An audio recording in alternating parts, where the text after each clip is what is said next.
Désolée, encore moi, en l'absence de mon collègue ce matin, Pierre-Emmanuel Marais. Donc, Madame la maire, mes chers collègues, la création de nouvelles cuisines destinées à la restauration scolaire est l'occasion d'avoir une nouvelle approche de cette dernière.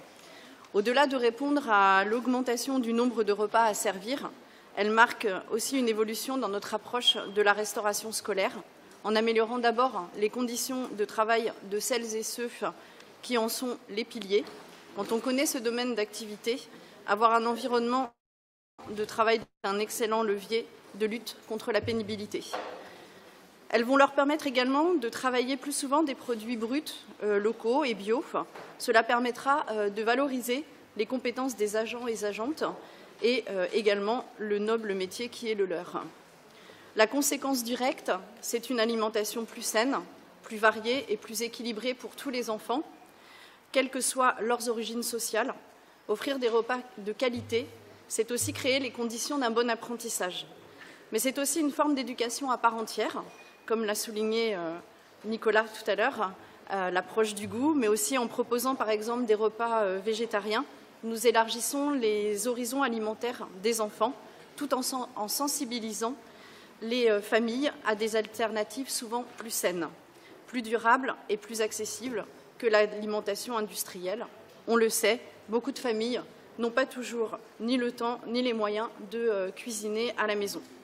La restauration scolaire joue alors un rôle central. L'accès à une alimentation saine n'est pas un luxe, c'est un droit, c'est aussi un impératif pour réussir à l'école.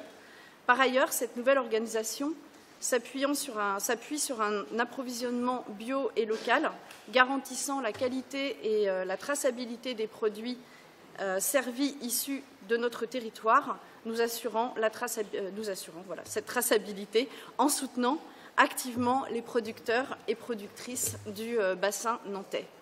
À terme, c'est un pas supplémentaire que nous faisons vers l'autonomie alimentaire dans la restauration collective en intégrant l'ensemble de la filière de la terre à la fourchette. Elles seront par ailleurs, ces cuisines, ouvertes au public avec un circuit de visite à destination des enfants et des familles. Donc là encore, on est sur un aspect éducatif. De plus, la décentralisation des cuisines offrira une organisation plus cohérente et écologique. En effet, chaque cuisine couvrira un périmètre restreint d'école, réduisant les distances de livraison et donc l'impact environnemental. Pour conclure, cette nouvelle organisation de la restauration scolaire coche toutes les cases qui nous sont chères à l'UDB et anticipe les besoins futurs, à savoir décentralisation, alliance des territoires, alimentation de qualité et conception bioclimatique des bâtiments ou encore autonomie alimentaire. Nous voterons bien sûr cette délibération. Je vous remercie.